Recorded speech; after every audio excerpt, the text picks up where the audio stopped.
We have a lot to cover in today's video, including the latest trade talk around the Montreal Canadiens, Calgary Flames, Buffalo Sabres, Philadelphia Flyers, Arizona Coyotes, and a bunch more. We have updates as well on some signings in Montreal, New York, and Buffalo, additions in the coaching world, and some more news from around the league. All that coming up next. Welcome back to another video here at Top Shelf Hockey. As I mentioned, we have a lot to cover today. We have a bunch of news and a whole lot of trade rumors as we're getting yet another day closer to the draft, and we're getting closer to when things are really going to heat up on the trade front here. But first, let's start with some signings. First up, we had the Montreal Canadiens announced today. They've signed Sean Monahan. He was, obviously was brought into the Montreal Canadiens last year from the Calgary Flames. They worked out. He got off to a good start, but he did get hurt and missed the majority of the second half of the season, which was unfortunate considering he had battled back to try to be healthy. And he's probably going to be traded at the deadline because he was on pace to have a good season. There was building up some interest, but then he got hurt. So they've decided to re-sign him. He gets a one-year deal, $1.985 million. There's also a $15,000 games played bonus in there, which when you add that to the salary that we just talked about here, the 1.895, it could possibly be an even $2 million in compensation. When all is said and done, I don't know what the threshold is for the games played bonus, but either way, it's not a substantial amount of money. So no matter what happens there, not a huge deal, but hopefully things can go well for Monahan. He can have a good season, get back on track, possibly be a trade deadline candidate again this time, or you never know what other moves the Montreal Canadiens might make. A lot of people think there could be other busy things going on here to change the roster, and if Monahan works out, maybe he stays longer, becomes like a third-line player for them. Hard to say.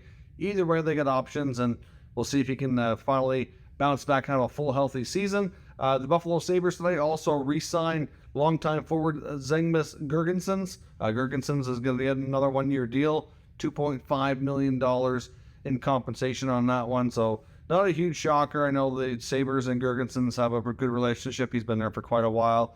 There was certainly interest to stay, so not a big deal there. New York Islanders have re-signed young defenseman Samuel Bolduc. He gets a 2-year deal, and it's a one-way contract as well with an $800K average annual value. Bolduc had a kind of an up-and-down year. There was a good chunk of the season when he was playing in the NHL that he looked pretty solid, and he was actually off to a good start.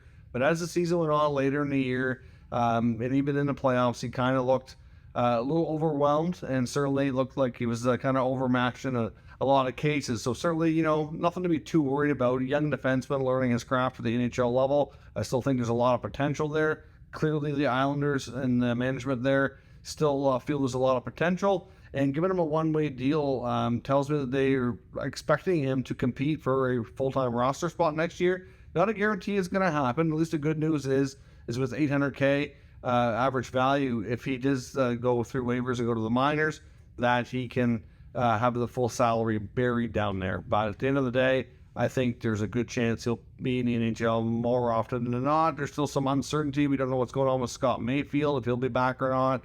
There could be other moves to the blue line, which could impact where he fits in the lineup as well. So we'll have to see, but either way, Bolduc gets a 2-year deal, $800K.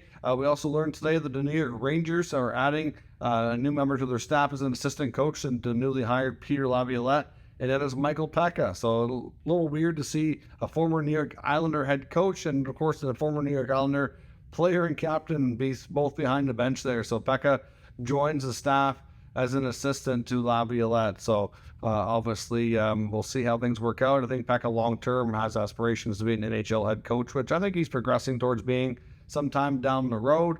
We also learned today as well that the Ottawa Senators were not going to be qualifying a few of their RFAs, and that includes Dylan Gambrell, prospect Victor Lodin, and goaltender Dylan Ferguson. No decisions yet been made on Julian Gauthier, who they acquired late in the season.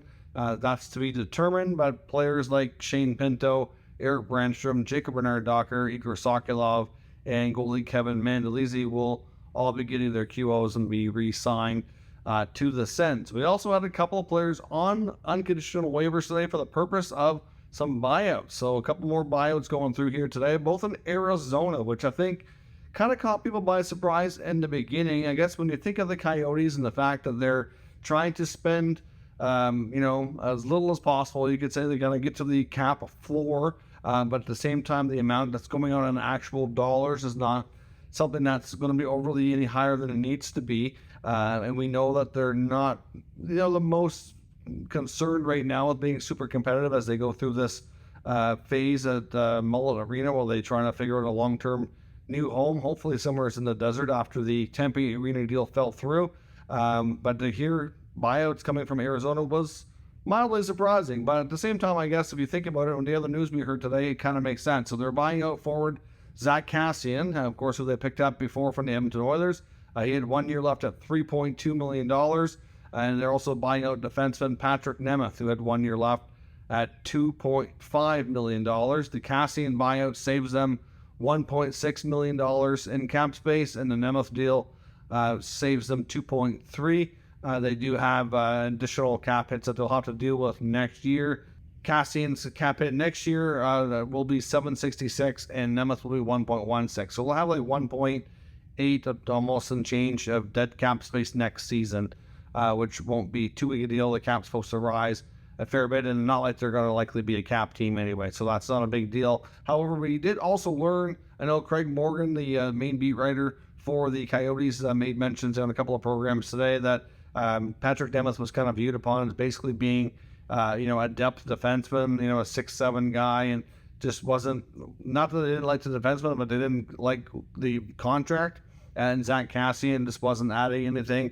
And then they did make a comment, which wasn't really substantiated, but something about, culture or locker room type concerns. I don't know if there was any issues with the team with Kassian or not, but it sounds like they just didn't feel like he added any positive value that was worth keeping around, I guess. So they'll both become unrestricted free agents, and they'll both be officially bought out when they clear waivers tomorrow. But with this, brought some questions, and listening to Craig Morgan and a few other reporters, and I know there's reports today from a few sources, including TSN, Chris Johnston, as well as Frank Cervelli and Elliot Friedman all mentioned that the Coyotes are going to be looking to actually add some more players that are a little bit better quality, trying to be a little bit more competitive this year, try to take a step forward, find some players that are kind of good placeholders to help them, be a little bit more competitive, win a few more games while their prospects are developing.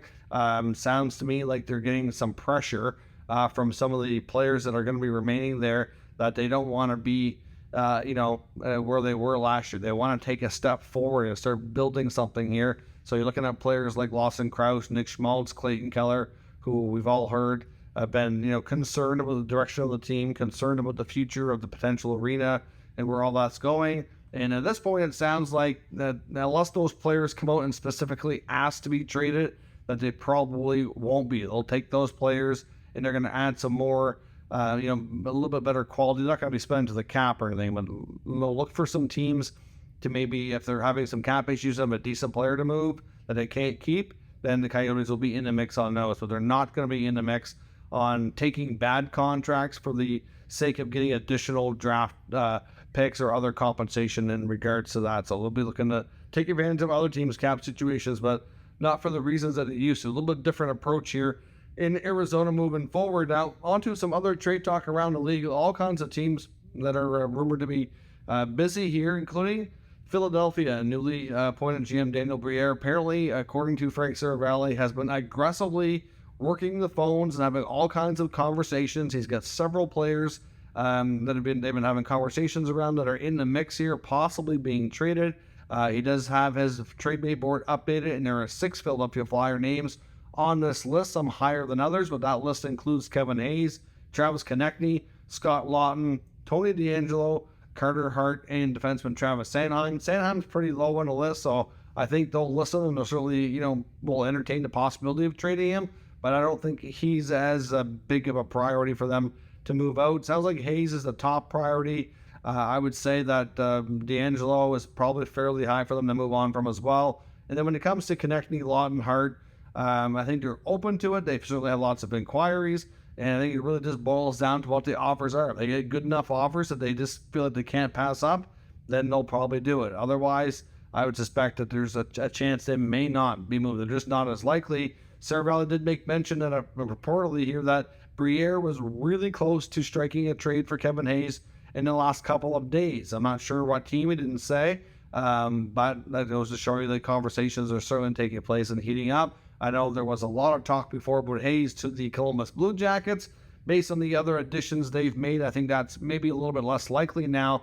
But at the end of the day, he's still very, very likely to move. The Flyers are going to have to retain a bunch of money, but that's something they already know.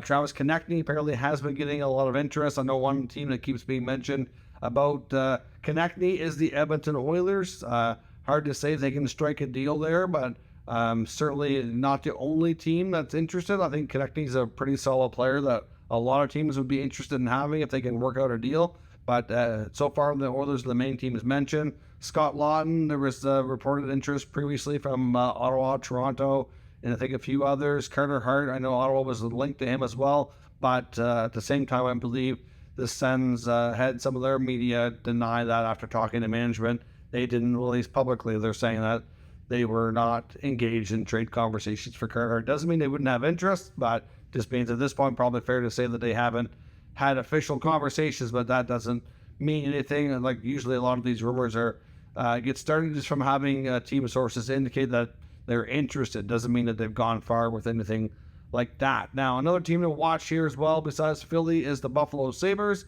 Numerous NHL reporters, including Elliot Friedman today in his latest podcast, made mention, along with his partner Jeff Merrick, that the Sabres seem to be pretty much involved in any conversation and trades around defensemen.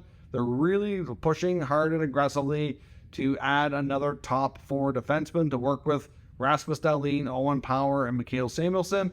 Those are your three defensemen that are all signed and secure here with the team long term. Dahlin's due for a new extension, as is Power, but as of right now, those are not really big concerns when they get worked out. They will get it done.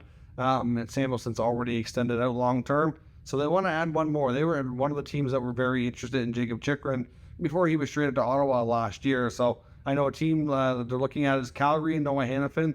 Hanifin apparently not interested in extending in Calgary, so he's certainly very, very likely to get dealt.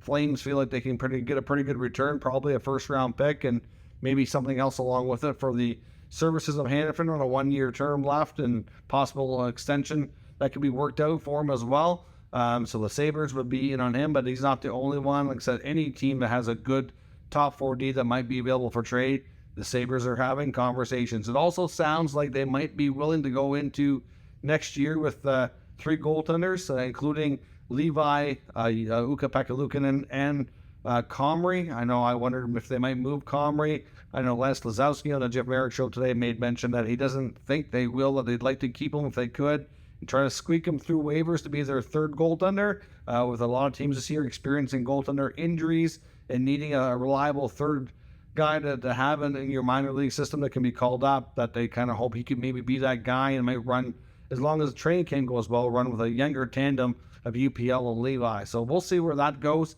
But the Sabres that have been linked to Connor Hellebuyck, but it just sounds, based on what the Buffalo reporters are saying, that the price tag that Hellebuyck's looking for on an extension and the price tag for acquisition, it just seems like a little bit too much, and it doesn't seem, they're not convinced at least that the Sabres are really considering that defense as their primary focus right now, and we'll see if Hanifin might be their target. If Hanifin doesn't go to Buffalo, you could look to some other teams that are looking for blue line help, which is a lot of the Bruins have coveted Hanifin since he was drafted. So I wouldn't be shocked if they figure out a way to try to bring him back to closer to his home, in the Northeast. So we'll see about Hanifin. Other Flames players to watch as well. It could include Tyler Toffoli and Michael Backlund, although there is possibility at least one of those guys re-signs and stays. I think there's a good chance Backlund re-signs and remains there. When it comes to another player in Calgary, Milan Lucic is a pending unrestricted free agent.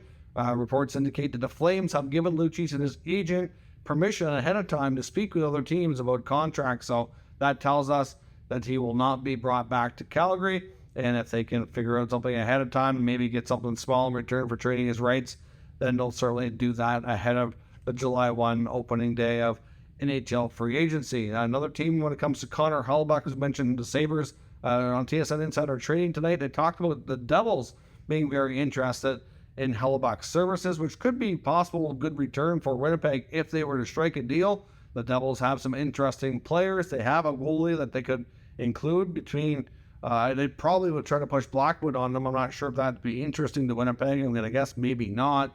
I would suspect that, well, if you're going to trade for Hellebuyck and extend him, you're not going to need Vanecek and Schmid. I would suspect that we probably see Winnipeg pushing for one of those two guys to be included, and they have some other players. We know Sharon Govich is a player who could probably play, middle six role for them. He might be interesting, and they have lots of other guys. Alexander Holtz is a prospect they might move if the right price was right, etc. We'll see. But one concern for New Jersey, and pretty well any team in the Hellebuyck sweepstakes here, is going to be the contract extension. I wouldn't be shocked if he ends up going just as a one-year rental, or maybe the Winnipeg Jets maybe even hang on to him. It's hard to say because he's looking for Andrei Vasilevsky money. So we're looking at the $9.5 million range here on a long-term 8-year contract, 7-8-year deal, and he's already 30 years old. So that has some risk attached to it for sure.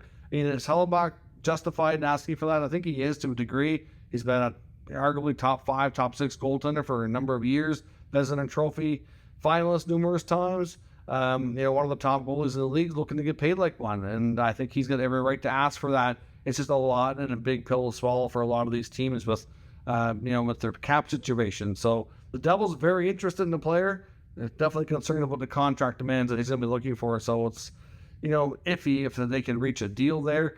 Florida's going to be an interesting team to watch. They've been linked to a few players. I know there was talk that Erik Karlsson might go there, but it seems pretty unlikely now. But Florida is likely going to have to start the season pretty well shorthanded. The word is that Aaron Ekblad and Brandon Montour's injuries and surgeries that they need to repair them are serious enough that they're likely going to miss at least the first probably 2 months, maybe more of the season.